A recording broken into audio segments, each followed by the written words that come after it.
Hi, this is Hung, author of the 5 Steps to Speak a New Language. First of all, thank you so much for all of your comments and your feedbacks on my last video. In that video, I have shared with you my story about how I was struggling for many years with my English and how I finally overcame it in just a few months. We've also talked about the opportunities you can get once you master your listening and your speaking skills. We talked about the working opportunities you can absolutely apply to all those multinational corporations out there looking for candidates in Asia. We talked about the learning opportunities. You have chances to learn from the best gurus in the world. The only thing you need is that you must be able to hear and understand what they say. We talked about the business opportunities. The business world is now flat, and you are free to join the global market, to search for a customer, your suppliers, your partners around the world. And today, by watching this video, you can understand more in details about how you can really master your English in a short period of time. Well, what do I mean by short period of time? I'm not talking about years. I'm talking about months. It might be 8 or 9 or 10 months. I can't say exactly how long because it also depends much on you. But some of my friends and my students were able to do it in 5 or 6 months. You're going to pick up one of the most important factors that determines whether you will quickly achieve your goal or will be struggling for many years with the language you want to learn. Let me start with a question. What do you think is the most important thing when it comes to learning a new language? Let's pause for a few seconds and really think about it. What do you think? Well, there's not a single answer for this question, but when it comes to language, most people must agree with me that vocabulary is at the top of the priority list. Without vocabulary, you definitely can't hear, you can't speak. You're still able to communicate a little bit without grammar or with poor pronunciation, but you can do nothing without words. Because essentially, language is formed by words and the way they're put together logically. But have you ever asked yourself how many words you will have to learn? Or how many words are there in English? I know that most people don't make this question because people just start right away without realizing how far they have to go and how long it will take to get to the end of the road. And that is not really good when you have a long journey. You'll be more likely to reach the target if you have a map in your hand or if you can realize how far you're going to have to go. Now let me tell you, if you take a look at a dictionary, you'll find that an average one may contain 100,000 words. A bigger one may have 200,000 or 300,000 different words. And I have another question for you. How many words you can learn and remember each day? Given the fact that you learn them and then you forget them, right? You learn and you forget. So how many words you think you can learn and remember each day? Now let me assume that you can learn and remember 20 words per day. And this is not a bad number at all. To get 300,000 words, you're going to have to learn continuously in 15,000 days, which equals 41 years. Wow, it sounds scary, doesn't it? But just calm down. Don't worry, it won't take you 40 years to learn English if you know this one principle. It is Pareto principle.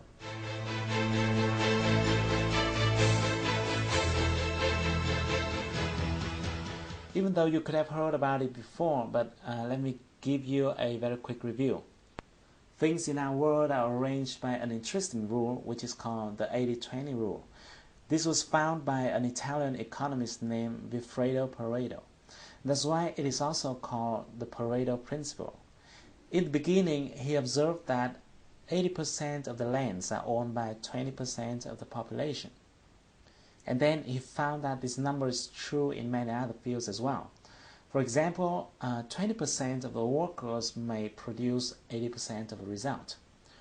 or 20% of the customers may bring in 80% of the revenue, or 20% of the features normally cause 80% of the usage, and so on. In fact, the rate 80 per 20 is rather a symbol than an exact number. In many cases, it could be 90 per 10 or 95 per 5.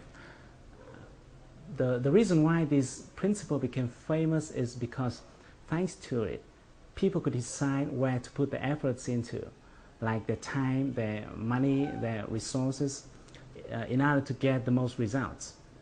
And the great thing is that this principle also true in learning a new language.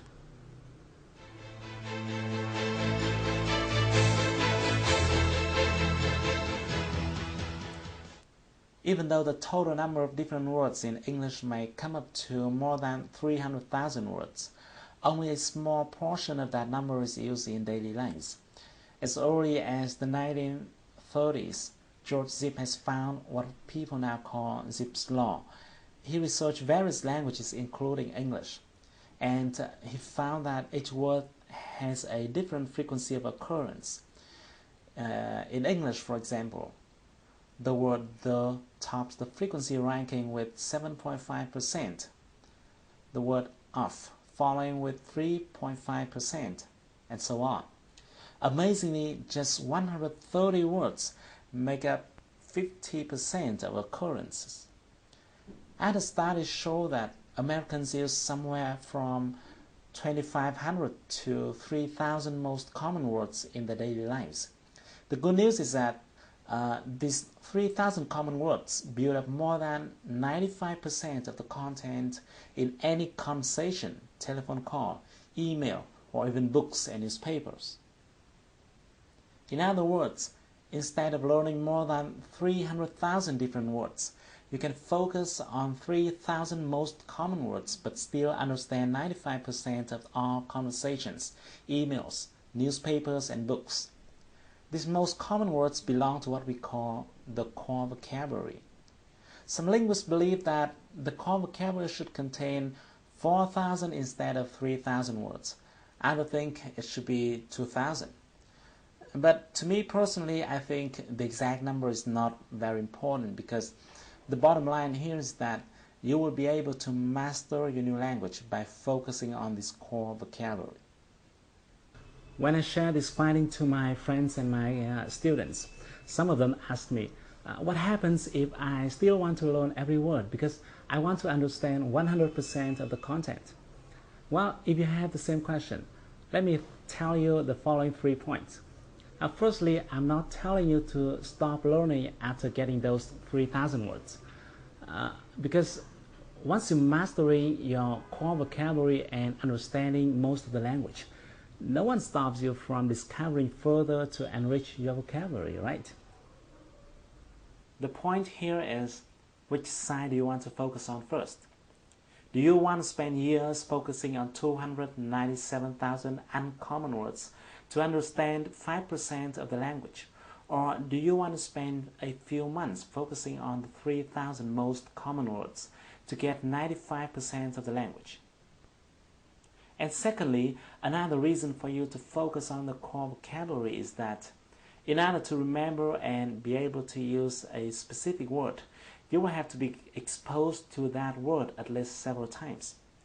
Many linguists believe that a person will need to get exposed to a certain word from 5 to 10 times to master it. And that's why it's not a good idea to spread your efforts unfocusedly. And finally, let me tell you, 95% is fine. It's fine. Think about it. Getting 95% of a content is similar to getting 19 words of every 20 words. Let me give you an illustration. If you pick up a page from a newspaper or a book written in your mother tongue, like this one. This is a page I copied from VN Express, and then I try covering one word every 20 words. Every 20 words, I covered one word. Let's try reading through it. Try it. Can you almost get the whole meaning? It is okay, right? That's why I said 95% is already fine.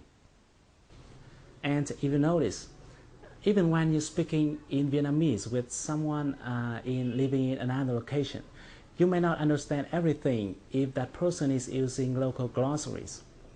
And what would you do if you don't understand one word or another? You would simply ask, what? Or what do you mean by, or things like that.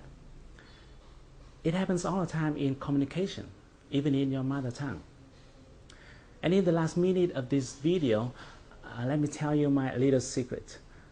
Actually, I don't know many words. I can't tell you exactly how many English words I know, but I'm quite sure that I don't know more than 300,000 words. But I can speak English quite freely, as you see I'm doing right now. I have no problem talking to my partners, negotiating deals over the phone or face to face. I have no problem reading documents, newspapers, books. I can watch movies without sticking my eyes into the subtitles. And you can do the same.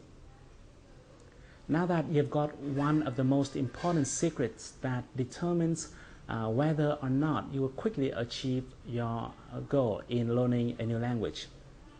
But we haven't talked about how you can actually get them. Which words are they?